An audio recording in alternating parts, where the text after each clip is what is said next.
Pak Kasat Narkoba Polresta Cirebon, Pak Kompol Sembiring. Sejauh ini untuk penanganan kasus narkoba selama masa PPKM darurat sampai saat ini bagaimana Pak untuk di wilayah Polresta Cirebon? Pak Kompol, silakan. Terima kasih teman-teman media. Kaitan dengan penanganan narkoba selama masa pandemi, kami selain ditugaskan untuk terlibat dalam operasi justisi termasuk penegakan prokes bersama dengan satuan lain dan instansi lain, kami juga harus tetap komitmen terkait penanganan pengungkapan kasus-kasus narkoba yang beredar di Kabupaten Cirebon. Sampai hari ini kami tetap melakukan pengungkapan, baik itu obatan yang ilegal maupun sabu, termasuk kelangkaan obat dan peralatan medis. Karena itu menjadi atensi dari pimpinan Polri sendiri, baik dari pusat maupun tingkat Polda.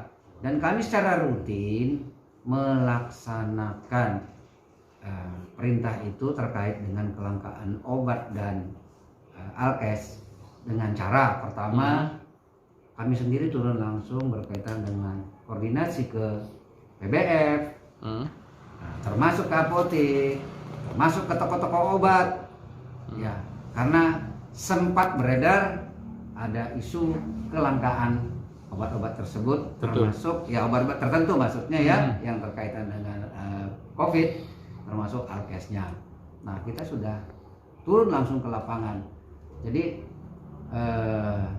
apa yang disampaikan tadi, kita tetap komitmen bagaimana supaya apa yang menjadi kebijakan pimpinan terkait dengan kelangkaan obat termasuk alat kesehatan dan peredaran obat-obatan terlarang itu, ya kita tetap komitmen penanganannya di lapangan. Dan ada ungkapan beberapa kasus yang sudah kita ungkap di sini.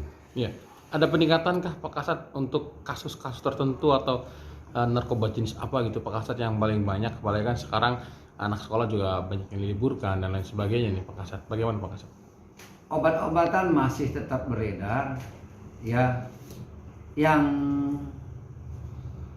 dari hasil pengungkapan ini yang kami temukan itu masih cenderung ke dalam obat-obatan tertentu, yaitu OKT, jenis tramadol, trihek, termasuk yang sejenisnya. Tapi ada juga yang lain tapi tingkatnya kecil, psikotropika yang lain, ya, seperti sabu. Ya, ada juga yang kita ungkap. Namun kita terbantu dengan liburnya anak sekolah ini, ya, cenderung penyalahguna itu jarang sekali dari anak sekolah. Jadi orang-orang umum saja, karena memang mereka barangkali bisa terpantau di rumah oleh orang tuanya sendiri. Nah, intensitas seperti apa Pak untuk wilayah-wilayah tertentu di wilayah hukum Polresta Cirebon nih Pak, yang menjadi atensi untuk pengungkapan nih Pak? Kami memang punya informasi yang harus kami dahulukan penanganannya. Jadi kami tidak kaku dengan apa yang kami petakan, tapi ada masukan dari berbagai sumber, apakah itu dari jaringan yang sudah kita bangun, termasuk terkadang ada informasi yang secara tiba-tiba yang diberikan oleh masyarakat. Jadi kami tidak bisa mengatakan intes dalam satu wilayah. Jadi mengumpulkan semua ya Pak ya? Iya. Pak, terakhir nih Pak, bagaimana Pak himbauan Bapak untuk masyarakat terutama para orang tua nih Pak? Kadang kan sekarang juga narkoba menyasar terhadap anak-anak maupun pelajar nih Pak. Silakan Pak.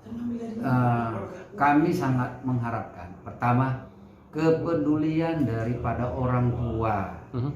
Karena dari pengalaman yang kami tangani kasus di lapangan, ada temuan bahwa kasus yang kami ungkap itu orang tuanya sama sekali tidak tahu. Di rumah anaknya itu terkesan baik ya, namun sempat kami buktikan, oh ini, sampai orang tuanya hampir tidak percaya. Tapi setelah mendengar pengakuan dari anak tersebut, ya dia merasa terpukul sekali dengan adanya itu.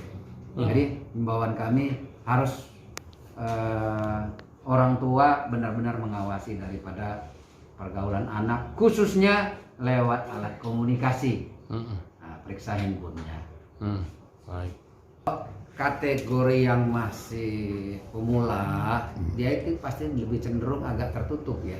Jadi kalau anak sudah menggunakan handphone cenderung tidak terbuka, artinya mungkin mengurung diri, itu patut dicurigai. Nah, ada apa dengan anak tersebut kok sampai mengurung diri? Maksudnya hal-hal yang tidak biasa dia lakukan. Ya nggak mungkin dia pesan obat kemudian dilihat di situ oleh orang tuanya, kan tidak mungkin. Jadi itu dengan cara tertutup biasanya. Yang kedua, ya kaitan dengan pergaulannya yang selama ini mungkin tidak biasa keluar, tiba-tiba minta keluar. Karena dia mungkin saja tidak berani pakai di rumah, hanya makainya di luar. Itu hal-hal yang sederhana yang bisa dipantau oleh orang tuanya. Sering melakukan keanehan gitu ya. Ya, hal-hal yang tidak umum lah yang dia lakukan ya. Oke, baik. Ajakan dari Sat Narkoba Polresta Cirebon untuk seluruh komponen masyarakat dalam memerangi narkoba nih Pak Kasat, silakan. Kami harus jujur menyampaikan, tanpa dukungan dan bantuan semua pihak, termasuk masyarakat umum, mungkin instansi lain terkait, kalau tidak dibantu, kami jelas minim hasilnya. Tapi kalau semua berperan, minimal yang semula tidak kita ketahui sehingga pengungkapan daripada kasus tersebut bisa kita maksimalkan. Baik. Terima kasih Pak Kasat Narkoba atas waktu perbincangan dengan teman-teman wartawan. Ya. Assalamualaikum.